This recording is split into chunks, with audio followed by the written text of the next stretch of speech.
Hello दोस्तों, तो आप सभी का हमारे इस YouTube चैनल मिशन 2 पे आप लोगों का स्वागत है।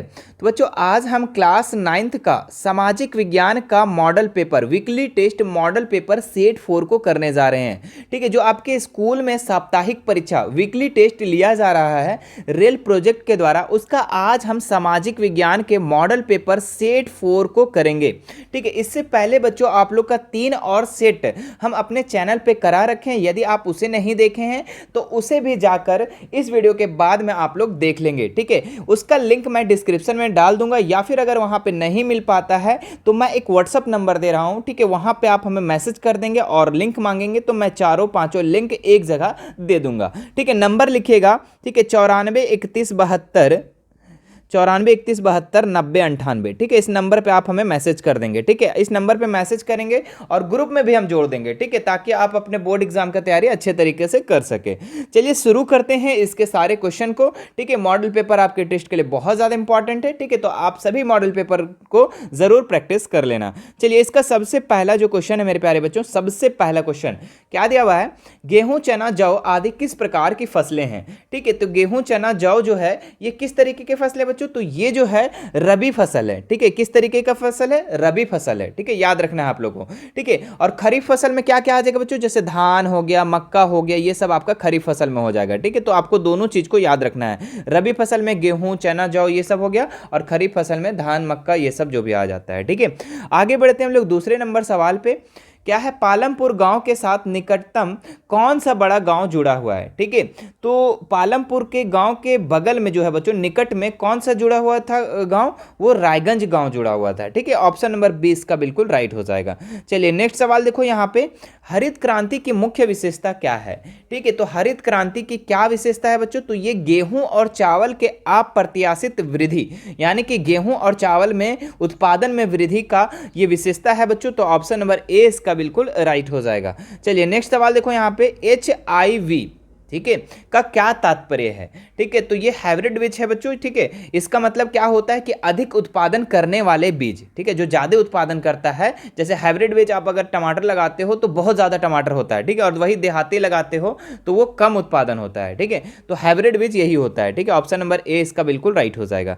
नेक्स्ट सवाल देखो यहाँ पे, पालमपुर गांव के लोगों का मुख्य पेशा क्या था? ठीक है, तो क्या पेशा था बच्चों? वो क्या पालमपुर के लोग क्या करते थे? तो खेती करते थे। ठीक है, ऑप्शन नंबर 20 का बिल्कुल राइट हो जाएगा।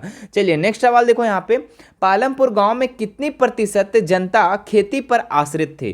ठीक है, तो पालमपुर में कितने जो पब्लिक थी वो खेती पे आश्रित थे, कितने खेती पे डिपेंड थे? तो वो 75% बच्चों। ठीक है, 75%, ऑप्शन नंबर सी इसका बिल्कुल राइट हो जाएगा। नेक्स्ट सवाल देखो यहाँ पे, निम्नलिखित में कौन सा राज्य है जहां आधुनिक कृषि की विधि अपनाई गई है? ठीक है, तो कौन सा राज्य है जो आधुनिक मॉडर्न खेती कर रहा है? तो वो पंजाब है बच्चों। ठीक है, क्या है? पंजाब है। ऑप्शन नंबर ए इसका बिल्कुल राइट हो जाएगा। खरीफ ऋतु की अवधि है। ठीक है, तो ऋतु गलत लिखा हुआ है, आप कर लेंगे। खरीफ ऋतु की अवधि कितना है? तो खरीफ ऋतु की जो अवधि है बच्चों, ये जून से अक्टूबर है। ठीक है, जून से लेकर अक्टूबर तक खरीफ ऋतु की अवधि है। ऑप्शन नंबर ए इसका बिल्कुल राइट हो जाएगा। जैसे अभी वर्तमान में चल रहा है हम लोग का अगस्त। ठीक है, ठीक है, सितंबर, अगस्त सितंबर तक लगभग है। ठीक है, तो यहाँ पे आप लोग का अभी खरीफ ऋतु चल रहा है। ठीक है, अच्छा, अगर आ गया क्वेश्चन में कि रबी ऋतु की अवधि कितनी है, तो आप क्या लिखोगे? नवंबर से अप्रैल। क्या लिखोगे? नवंबर से अप्रैल। ठीक है, याद रखना इस चीज को। चलिए आगे बढ़ते हैं हम लोग नेक्स्ट सवाल में। देखो, रबी ऋतु की अवधि क्या है? देखो, अभी हमने जस्ट बताया, कितना बताया हमने इसका? नवंबर से अप्रैल। ऑप्शन नंबर 20 का बिल्कुल राइट हो जाएगा। चलिए नेक्स्ट सवाल देखो यहाँ पे, पालमपुर गांव में कितने परिवार भूमिहीन है? मतलब कि कितने परिवार के पास भूमि नहीं है? ठीक है, तो कितने परिवार के पास बच्चों भूमि नहीं है? तो 150 परिवार के पास भूमि नहीं है, वो भूमिहीन है। ठीक है, ऑप्शन नंबर 20 का बिल्कुल राइट हो जाएगा। आगे देखो, पालमपुर में किस वर्ष की में कितनी फसलें उगाते हैं? ठीक है, तो यहाँ पे थोड़ा सा मिसप्रिंट है, लिखा हुआ है पालमपुर में किसान एक वर्ष में कितनी फसलें उगाते हैं। ठीक है, तो एक वर्ष में पालमपुर के लोग 4 तरीके के फसल उगाते हैं। तो ऑप्शन नंबर ए इसका बिल्कुल राइट हो जाएगा। नेक्स्ट सवाल देखो यहाँ पे, पालमपुर में कितने परिवार रहते हैं? तो पालमपुर में कितने परिवार रहते हैं बच्चों? तो ऑप्शन नंबर डी है ना, 450 परिवार रहते हैं। ऑप्शन नंबर डी इसका राइट हो जाएगा। नेक्स्ट सवाल देखो यहाँ पे, उत्पादन के मुख्य कारक कौन नहीं है। ठीक है, तो उत्पादन का मुख्य कारक कौन नहीं है इसमें से आपको बताना है। तो कौन सा नहीं है, यहाँ पे भूमि भी है उत्पादन के कारक, भौतिक पूंजी भी है, बाजार पूंजी मानव पूंजी भी है, लेकिन बाजार जो है बच्चों ये उत्पादन का मुख्य कारक नहीं है। ऑप्शन नंबर 4 इसका, डी नंबर इसका राइट हो जाएगा। चलिए नेक्स्ट सवाल देखो, यहाँ पे काफ़ी इंपॉर्टेंट है, भौतिक पूंजी निम्नांकित में से कौन नहीं है। ठीक है, तो इमारतें, मशीन, औजार, ट्रैक्टर, तो इसमें से कौन भौतिक पूंजी नहीं है बच्चों। तो इसमें ट्रैक्टर जो है ये भौतिक पूंजी नहीं है। ठीक है, चलिए नेक्स्ट सवाल देखिए, यहाँ पे खरीफ फसल किस मौसम में होता है। ठीक है, तो ये किस मौसम में होता है खरीफ फसल, तो ये आपका वर्षा ऋतु में होता है ना, वर्षा ऋतु में, जो कि अभी का जो मौसम चल रहा है वो खरीफ फसल का मौसम है। ठीक है, और ये वर्षा ऋतु का मौसम है। ऑप्शन नंबर 20 का बिल्कुल राइट हो जाएगा। नेक्स्ट सवाल देखो, यहाँ पे किस खाद्य फसल का उत्पादन हरित क्रांति के कारण बढ़ा। ठीक है, तो हरित क्रांति के कारण किस किस फसल का उत्पादन बढ़ा बच्चों, तो ये जो बढ़ा आप लोग का ये चावल और गेहूं का। ठीक है, चावल और गेहूं का उत्पादन बढ़ा। ऑप्शन नंबर सी इसका बिल्कुल राइट हो जाएगा। ठीक है, तो इस मॉडल में सेट में आप लोग का 16 क्वेश्चन है। ठीक है, अभी हम लोग कुछ एक्स्ट्रा क्वेश्चन को करेंगे, क्योंकि हर सेट में हम लोग कुछ एक्स्ट्रा क्वेश्चन को करते हैं, एक्स्ट्रा क्वेश्चन को प्रैक्टिस करते हैं। ठीक है, ताकि आपका टेस्ट अच्छा जाए। चलिए एक्स्ट्रा क्वेश्चन को भी हम लोग देख लेते हैं फटाफट।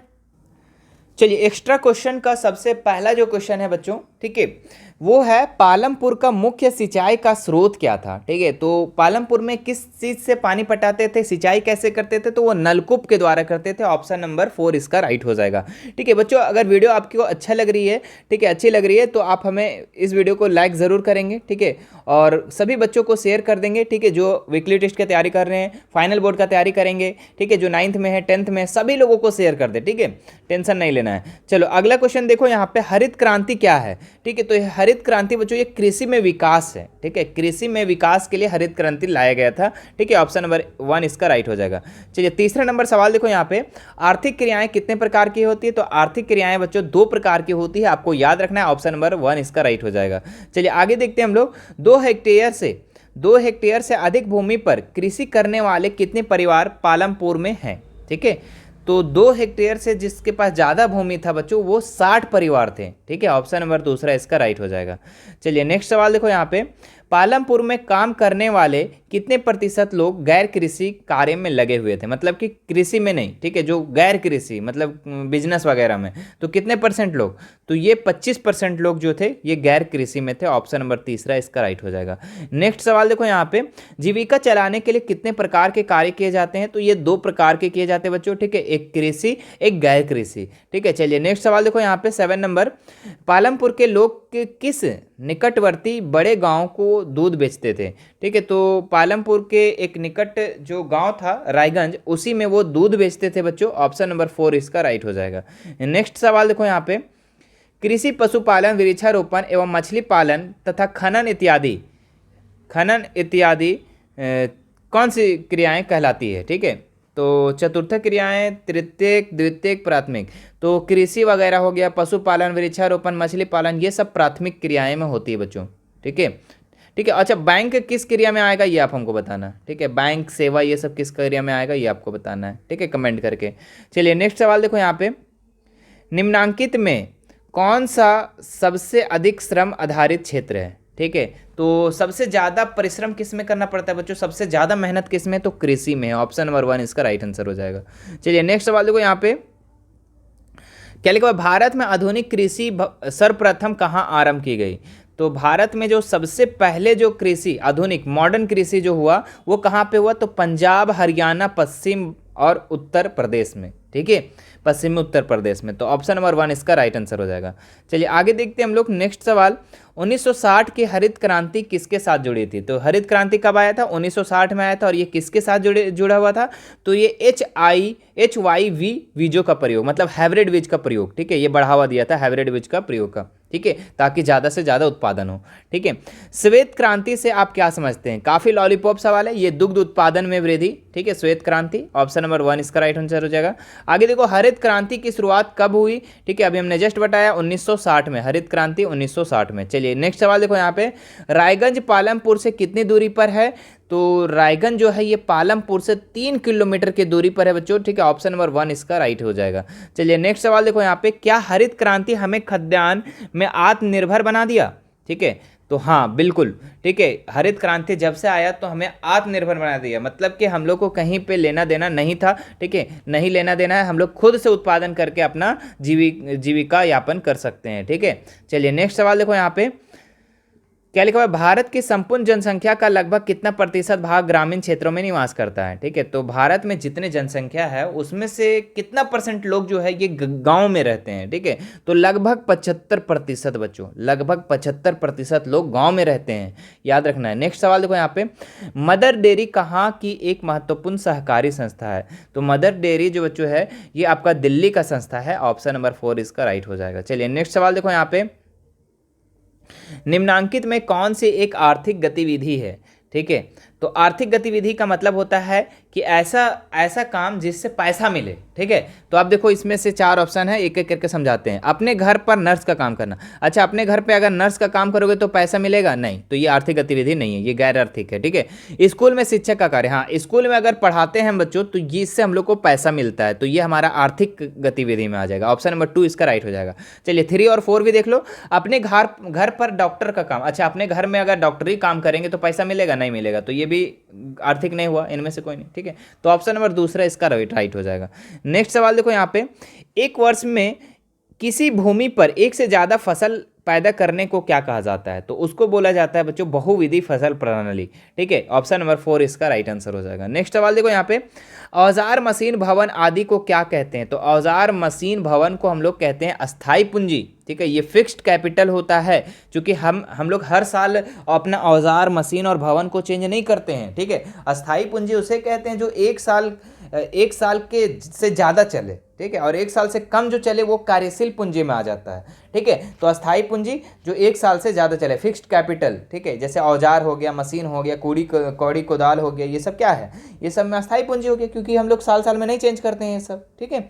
चलो नेक्स्ट सवाल देखो यहाँ पे, भूमि के पश्चात उत्पादन का दूसरा आवश्यक कारक क्या है? ठीक है, तो भूमि को तो सबसे पहला कारक है आपका, ठीक है, उत्पादन के लिए, लेकिन उसके बाद दूसरा जो है बच्चों ये श्रम है, ठीक है। अगर आप मेहनत नहीं करोगे, श्रम नहीं करोगे, ठीक है, लेबर नहीं लगाओगे, ठीक है, तो आपका उत्पादन नहीं होगा, ठीक है। चलो नेक्स्ट सवाल देखो यहाँ पे, हरित क्रांति का संबंध किससे है? तो हरित क्रांति का संबंध जो है बच्चों ये आपका खाद्यान्न के उत्पादन से, ठीक है, चावल और गेहूं के वृद्धि से है। चलिए नेक्स्ट सवाल देखो यहाँ पे, निम्न में से कौन सा कार्यशील पूंजी का उदाहरण? अभी हमने जस्ट बताया जो 1 साल से कम चले, तो कौन सा है? औजार तो फिक्स्ड कैपिटल है, ठीक है, स्थायी पूंजी है, नहीं होगा, कट गया।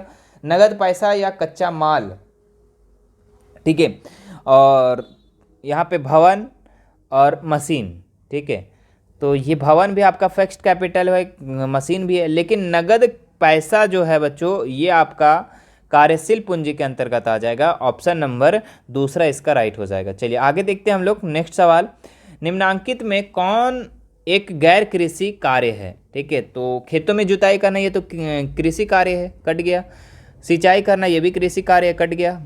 फसल की देखभाल करना ये भी कृषि कार्य है। खाद एवं बीज की बिक्री करना, अगर हम कहीं सेल कर रहे हैं, ठीक है, कहीं हम बेच रहे हैं कोई चीज़ को, ठीक है, खाद वगैरह को, तो वो हमारा गैर कृषि में आ जाएगा, ठीक है, वो बिजनेस में आ जाएगा, व्यवसाय में। ऑप्शन नंबर 4 इसका राइट आंसर हो जाएगा। चलिए नेक्स्ट सवाल देखो यहाँ पे, ठीक है, क्या है, अपनी आजीविका के लिए श्रवण ने एक डेयरी की दुकान खोली। श्रवण की यह क्रिया किस प्रकार की क्रिया है? तो ये गैर कृषि है, क्योंकि वह व्यवसाय है, बिजनेस है, ठीक है। तो बिजनेस क्या है, कृषि में आता है क्या? नहीं आता है, तो ये गैर कृषि है बच्चों, ठीक है। तो ऑप्शन नंबर 2 इसका राइट हो जाएगा, ठीक है। तो ये था मेरे प्यारे बच्चों आज का वीडियो में सारे क्वेश्चन, ठीक है, जो कि हम सेट 4 का भी सारे क्वेश्चन को कर लिए, और जो भी एक्स्ट्रा क्वेश्चन था, ठीक है, वो भी हम लोग कंप्लीट कर लिए, ठीक है। इसके बाद आप लोग को सेट 5 आने वाला है बच्चों, ठीक है। तो आप हमें नीचे में ज़रूर कमेंट कर देंगे कि सर सेट 5 लेकर आइए, तो मैं बहुत जल्द आप लोग के लिए सेट 5 भी लेकर आ जाऊंगा, ठीक है। और सभी सेट को देखने के लिए बच्चों आप हमारे इस व्हाट्सअप नंबर पे मैसेज कर दीजिए, मैं वहाँ पे सभी लिंक प्रोवाइड करवा दूंगा, set 1, set 2, set 3, set 4, set 5 सभी चीज़ का, ठीक है। तो आप वहाँ मैसेज कर देंगे, और मैसेज करेंगे बच्चों, अगर आपको ग्रुप में जुड़ना है तो ग्रुप में भी आप जुड़ सकते हैं, ठीक है। आप हमें मैसेज कर देंगे कि सर मुझे ग्रुप में जोड़ दीजिए, तो आपको हम ग्रुप में भी जोड़ देंगे, ठीक है, जो कि आपके बोर्ड एग्जाम के प्रिपरेशन के लिए ग्रुप बनाया गया है। ठीक है। और बाकी लिंक जो है डिस्क्रिप्शन में भी दिया हुआ है ग्रुप का, और इंस्टाग्राम का भी लिंक दिया हुआ है, टेलीग्राम का भी दिया हुआ है, ठीक है। और अगर आप वहाँ पे नहीं देख पाते हैं तो आप यहाँ से आप हमें मैसेज करके आप हमसे जुड़ सकते हैं, ठीक है। देखिए इंस्टाग्राम आईडी भी है, ठीक है।